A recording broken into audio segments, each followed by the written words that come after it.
اعوذ باللہ من الشیطان الرجیم بسم اللہ الرحمن الرحیم ولا تقربوا مال اليتیم الا بالتي هي احسن حتى يبلغ اشدہ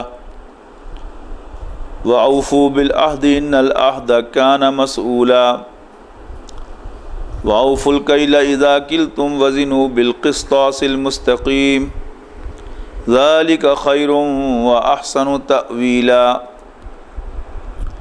ولا تقف ما ليس لك به علم ان السمع والبصر والفؤاد كل اولئك كان عنه مسؤولا ولا تمشي في الارض مرحا انك لن تخلق الارض ولن تبلغ الجبال طولا كل ذلك كان سيئه عند ربك مكروها ذلك مما أوحى إليك ربك من الحكمة ولا تجعل مع الله إلها آخر فتلقى في جهنم ملوما مدحورا أفأصفاكم ربكم بالبنين واتخذ من الملائكة إناثا انکم لتقولون قولا عظیما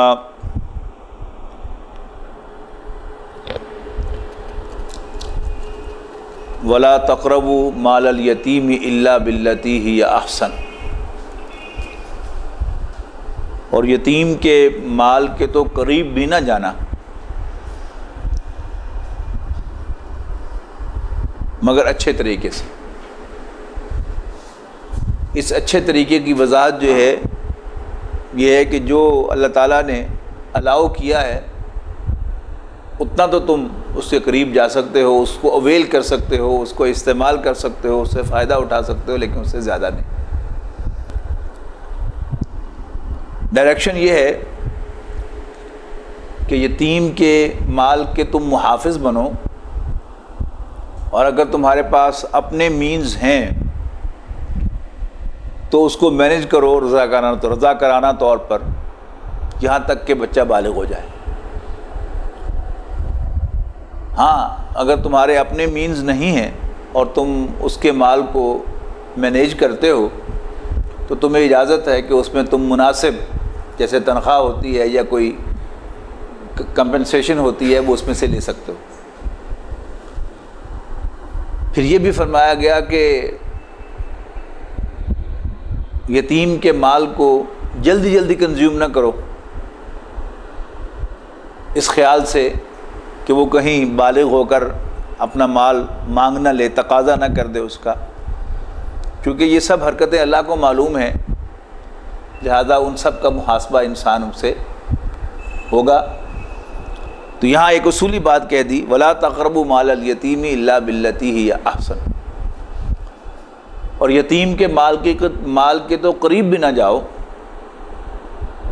مگر اس طریقے سے جو سب سے اچھا ہے، حتیٰ یبلغ اشدہ، یہاں تک کہ وہ اپنے بلوغت کو پہنچ جائے، اپنی پختگی کو پہنچ جائے۔ مراد کیا ہے؟ بالغ ہو جائے۔ بالغ جو ہے وہ دونوں اعتبارات سے، یعنی جنسی اعتبار سے بھی بلوغت کو پہنچ جائے، اور ایک جگہ قرآن مجید میں الفاظ ہیں کہ جب تم اسے جانچ لو، یعنی تم سمجھو کہ اب وہ کاروبار اپنا سنبھال سکتا ہے، اپنے معاملات کو خود ہینڈل کر سکتا ہے، تو تم تب اس کے مال حوالے کرو۔ بہت زیادہ احتیاط جو ہے اس سلسلے میں کہ کہیں مجھ سے کوئی ایسا کام نہ ہو جائے، جلدی سے اس مال سے جان چھڑاؤ اور یتیم کے حوالے کر دو، جبکہ وہ بھی سینسیبل نہ ہو اور وہ سارا مال ضائع کرتے، یہ بھی مطلوب نہیں ہے۔ وَأَوْفُوا بِالْعَهْدِ، اور عہد کی پاسداری کرو، وعدوں کا ایفا کرو۔ ان العہد کان مسئولا، یقیناً وعدوں کے بارے میں پوچھ گچھ ہوگی۔ بین الانسانی معاملات،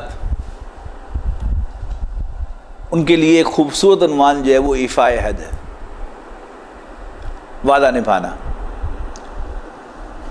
بین الانسانی معاملات بنیادی طور پر لین دین سے متعلق ہوتے ہیں، کچھ لینا کچھ دینا۔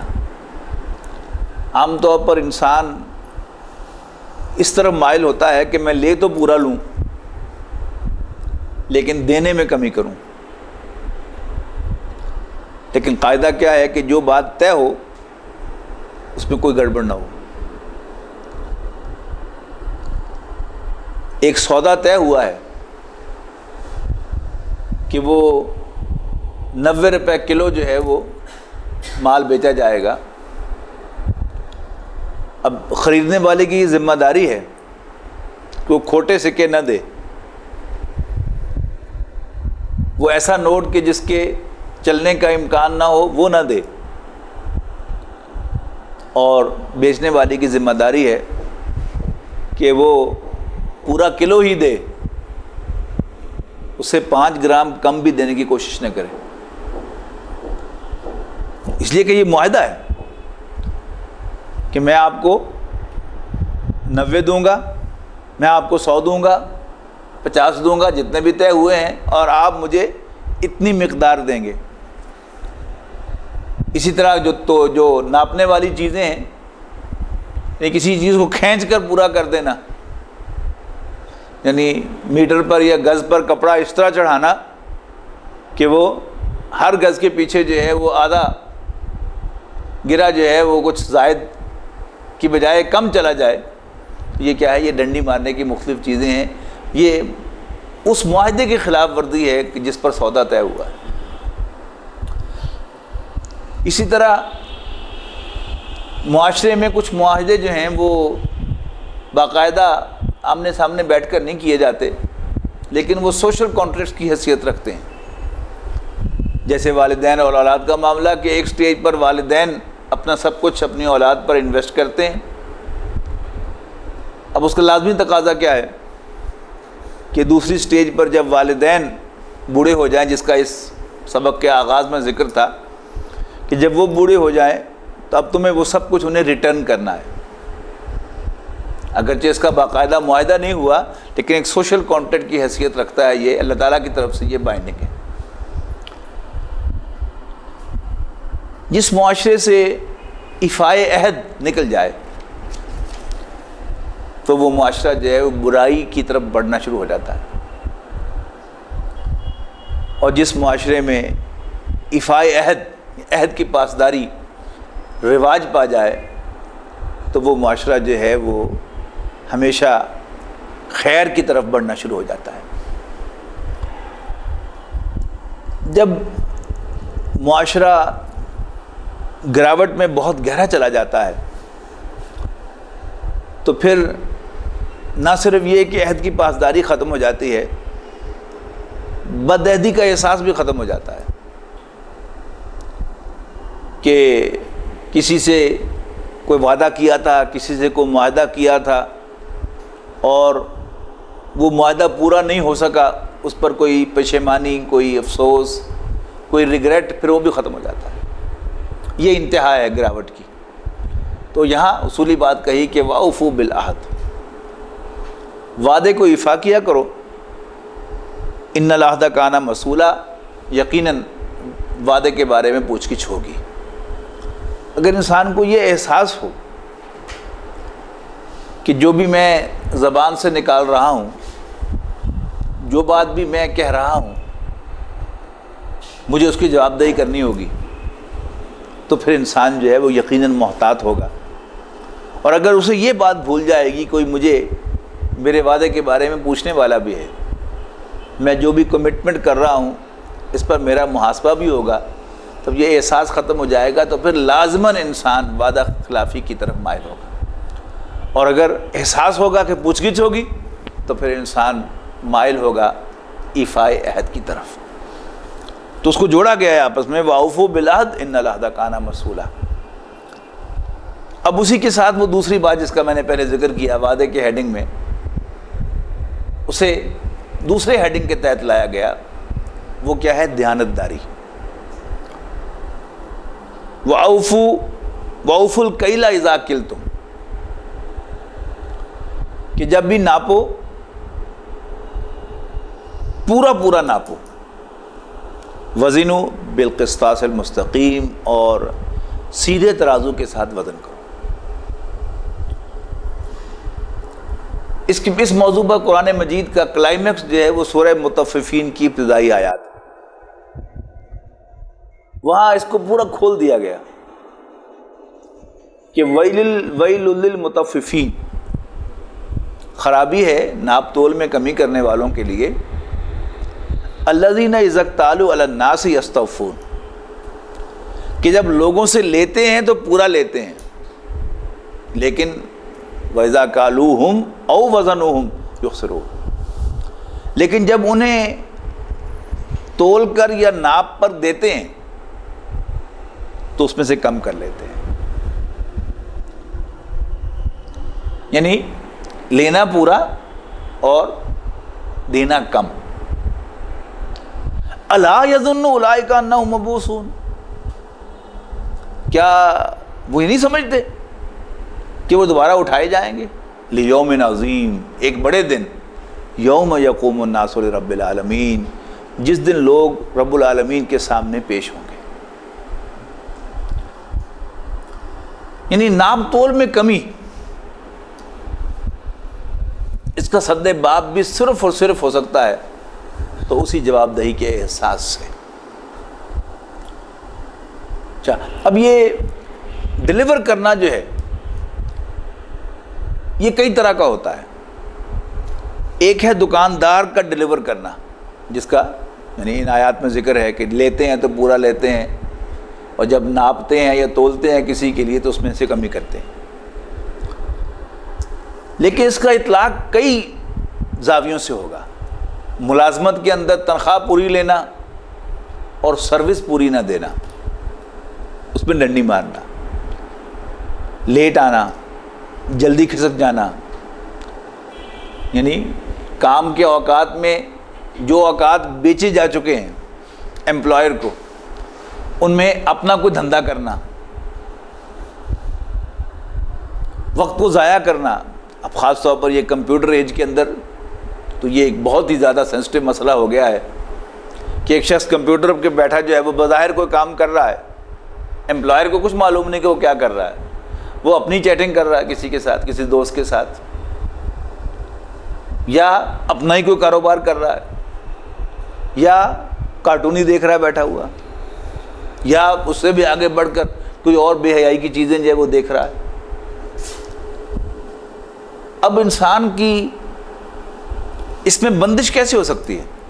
اس لیے کہ ان تمام چیزوں میں بڑی دلچسپی ہے، ایک سے ایک بڑھ کر دلچسپی ہے۔ اپنا کاروبار کر رہا ہے تو اس میں بھی دلچسپی ہے پیسے کے لحاظ سے، دوستوں کے ساتھ، بیوی بچوں کے ساتھ چیٹنگ کر رہا ہے تو اس میں بھی بہرحال مزہ آ رہا ہے، اور کوئی جو ہے وہ کوئی غلط سائٹس کھول کر انہیں دیکھ رہا ہے تو اس کے اندر بھی بہرحال ایک نفسانی خواہش اور مزہ جو ہے وہ پایا جاتا ہے۔ کون سی چیزوں سے روکے گی؟ صرف ایک چیز روکے گی، وہ کیا ہے؟ اللہ کے حضور پیشی کا احساس اور یاد آ جانا کہ اللہ کے حضور حاضر ہونا ہے۔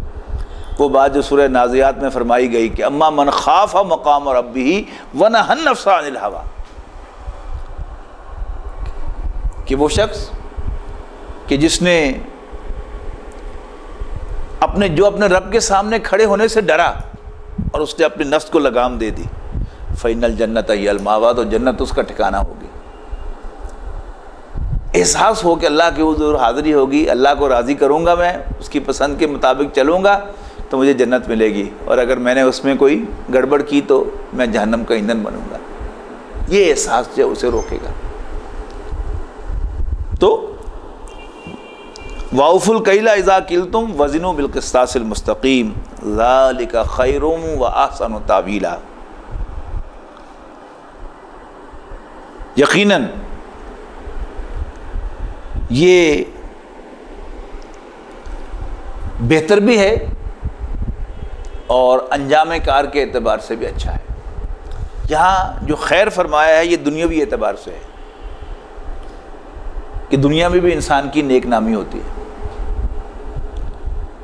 دنیا میں بھی اس کا ضمیر مطمئن ہوتا ہے، اس کے ضمیر کی خلش ختم ہو جاتی ہے، اور انجام کار کے اعتبار سے بھی یہ سب سے بہتر ہے، سب سے اچھا ہے۔ ان دا اینڈ یہی پے کرے گا۔ انسان دنیا میں ڈنڈی مار کر، دھوکہ دے کر، کما سکتا ہے۔ اس بددیانتی میں ڈلیوری کے اندر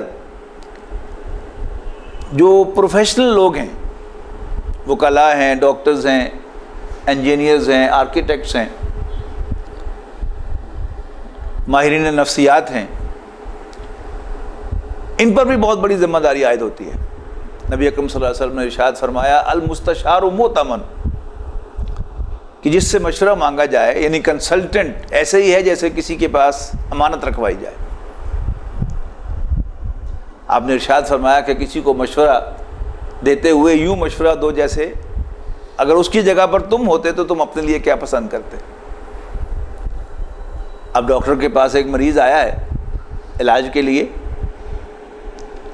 اسے کوئی خاص بیماری نہیں ہے، لیکن اگر وہ ڈاکٹر کہتا ہے مریض سے کہ تمہیں کوئی خاص بیماری نہیں ہے، تو ایک تو وہ دوبارہ آئے گا نہیں، اور دوسرا یہ سمجھے گا کہ لو جی اس کو کچھ پتہ ہی نہیں۔ لیکن اس کی دیانتدارانہ یہی ہے کہ اس کو خاص بیماری نہیں ہے۔ اس کا کلائنٹ جاتا ہے ہاتھ سے چلا جائے، لیکن یہ احساس کہ اللہ تعالیٰ مجھ سے پوچھے گا اس کے بارے میں، اس کا فرض کیا ہے کہ اس کو دیانتدارانہ مشورہ دے۔ ایک مریض کو سرجری کی ضرورت نہیں ہے، اس کی سرجری نہ کرے، اگرچہ بظاہر اس کو ہزاروں روپے کا نقصان ہو۔ اب یہ چیزیں انسان کیسے ان سے رک سکتا ہے؟ یعنی ایک ماڈرن تصور یہ ہے کہ ایتھکس اگر پروموٹ کیے جائیں اور روایات بنائی جائیں تو اس سے دیانتداری جو ہے وہ مروجہ ہو جاتی ہے۔ یہ خام خیالی ہے۔ دنیا میں جو دیانتداری کے چیمپئنز کہلاتے ہیں اپنے آپ کو، وہ سب سے زیادہ بددیانت ہے۔ کس لیے؟ کہ آخرت کا خوف نہیں ہے۔ مریضوں کو اور کلائنٹس کو جس طریقے سے لوٹا جاتا ہے، جس طریقے سے ان کے ساتھ زیادتی کی جاتی ہے، غلط مشورے دے کر، غلط سمت میں ان کو ڈائریکٹ کر کے، ان سب کی جواب دہی ہم سے ہونی ہے۔ وہ بات کہ جو کہی گئی سورہ قاف میں، ما یلفظ من قول الا لدیہ رقیب عتید، کہ وَلَقَدْ خَلَقْنَا الْإِنسَانَ وَنَعْلَمُ مَا تُوَسْوِسُ بِهِ نَفْسُهُ، یقیناً ہم ہی نے انسان کو پیدا کیا اور ہمیں معلوم ہے کہ اس کا نفس اس کے دل میں کیا کیا شرارتیں کرتا ہے۔ وَنَحْنُ أَقْرَبُ إِلَيْهِ مِنْ حَبْلِ الْوَرِيدِ، اور ہم تو اس کی اشارت سے بھی زیادہ اس کے قریب ہیں۔ ما یلفظ من قول الا لدیہ رقیب عتید، اور کوئی لفظ اس کی زبان سے، اس کے منہ سے نہیں نکلتا مگر ایک نگہبان موجود ہوتا ہے اس کو نوٹ کرنے کے لیے، اور وہ نوٹ کرنا صرف ایز اے فن نہیں ہے، وہ جواب دہی کے لیے ہے۔ پوچھا جائے گا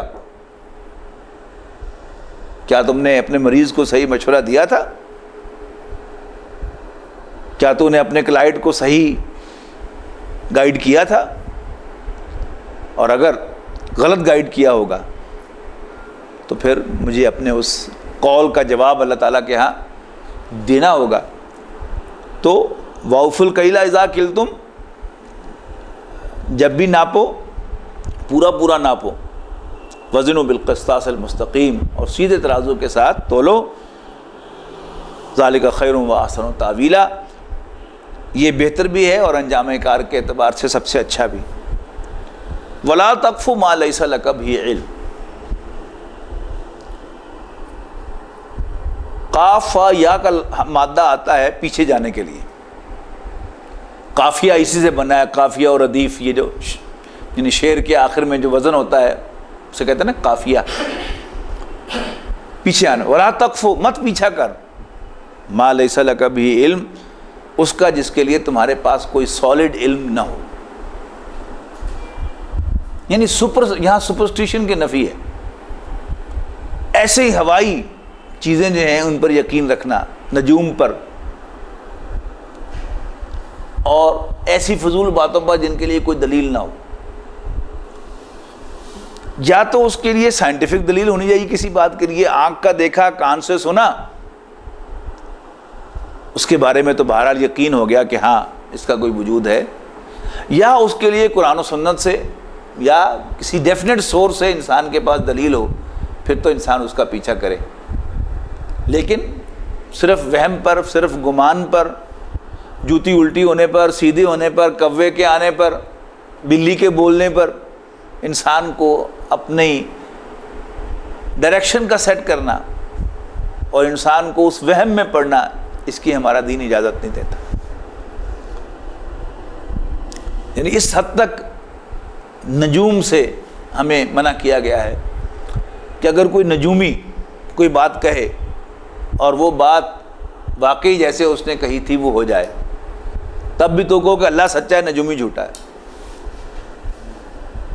حضور صلی اللہ علیہ وسلم کی ترغیب تو ہمیں یہ ہے۔ تو وَلَا تَقْفُ مَا لَيْسَ لَكَ بِهِ علم، مت پیچھے چلو اس کے کہ جس کے لیے تمہارے پاس کوئی علم نہ ہو۔ ان السمع والبصر والفؤاد، یقیناً کان، آنکھ، والفؤاد اور دل، اللہ تعالیٰ نے انسان کو جو قلب عطا فرمایا ہے یہ ڈائریکٹ پرسیو کرتا ہے اور بالکل صحیح انفارمیشن انسان کو دیتا ہے۔ یعنی آنکھ کا سنا، کان کا، آنکھ کا دیکھا، کان کا سنا، بعض اوقات دل کہتا ہے کہ نہیں بات یوں نہیں ہے۔ تو انسان کا جو اصل موقف ہونا چاہیے، آنکھ کے دیکھے، کان کے سنے، یعنی اپنی جو مادی انفارمیشن ہے اس پر، پھر اس کو اپنے دل میں جا کر تولنا، پھر اس سارے کے نتیجے میں جو انسان کی رائے بنے وہ ہے انسان کی اصل علم۔ تو ان السمع والبصر والفؤاد کل اولئک کان عنہ مسئولا، ہر ایک کے بارے میں پوچھا جائے گا۔ ولا تمشی فی الارض مرحا، اور زمین پر اکڑ کر نہ چل۔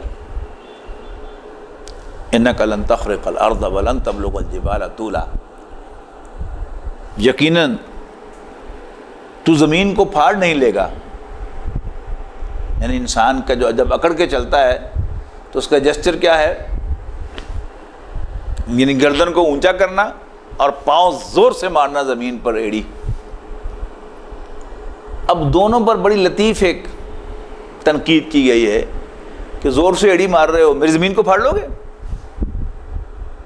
اونچا تورا، اونچی ٹوپی پہن رہے ہو، گردن کو یوں اکڑا کے چل رہے ہو،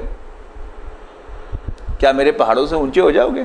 انک لن تخرق الارض، یقیناً تو زمین کو پھاڑ نہیں دے گا۔ ولن تبلغ الجبال طولا، اور پہاڑوں جیسا لمبا اونچا نہیں ہو جائے گا۔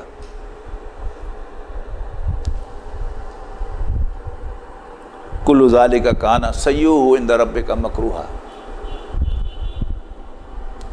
اب یہاں جو نواہی آئے ہیں، یعنی اس پورے 2 رکوعوں کے اندر، یہ نہ کرو، یہ نہ کرو، یہ نہ کرو، یہ نہ کرو، ان پر ایک فائنل کامنٹ دیا جا رہا ہے، ذالک کل ذالک کان سیئہ عند ربک مکروہا۔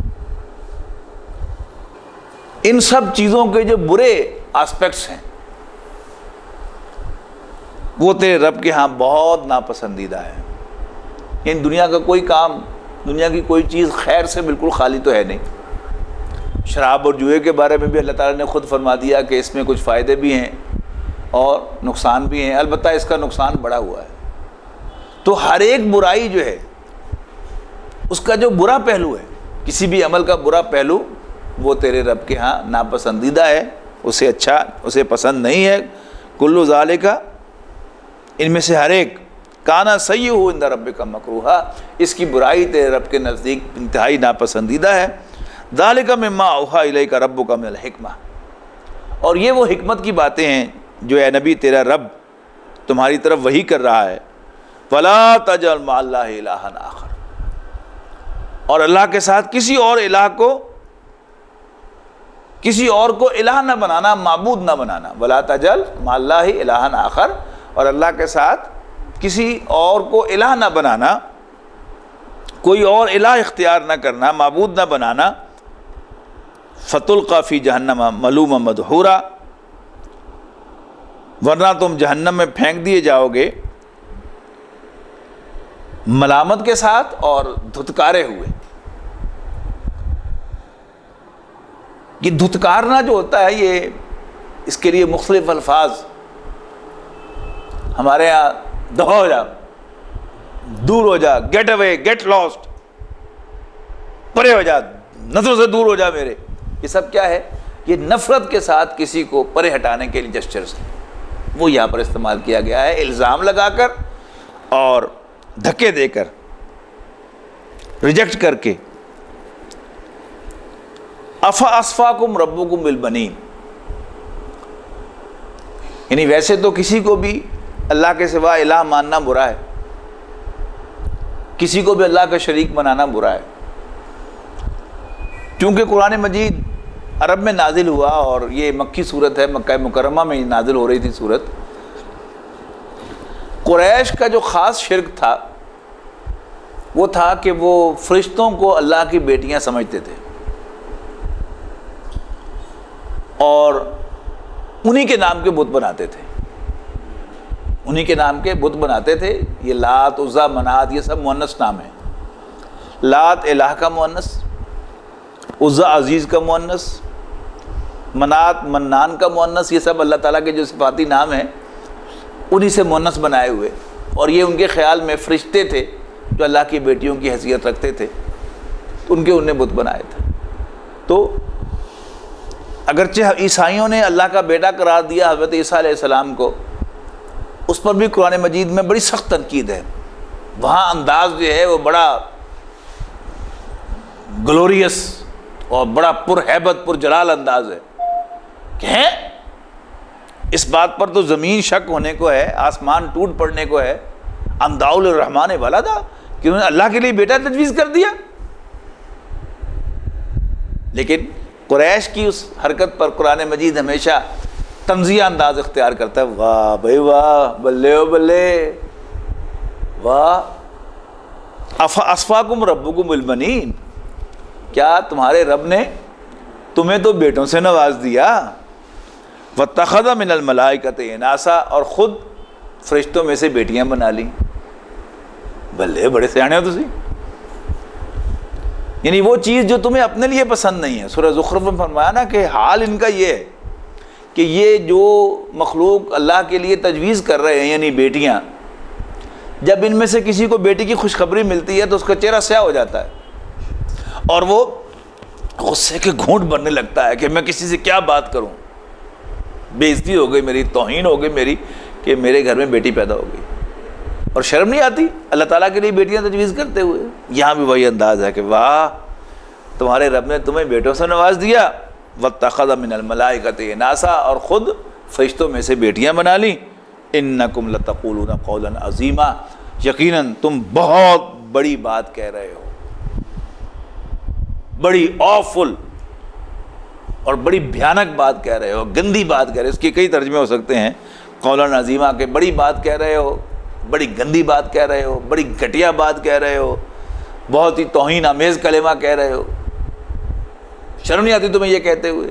انکم لتقولون قولا عظیما. اس پر یہ دوسرا چوتھا رکوع اختتام پذیر ہوتا ہے اور ہمارا سبق جو ہے وہ بھی اپنے اختتام کو پہنچتا ہے. بارک اللہ لی ولکم فی القرآن العظیم ونفعنی وإیاکم بالآیات والذکر الحکیم.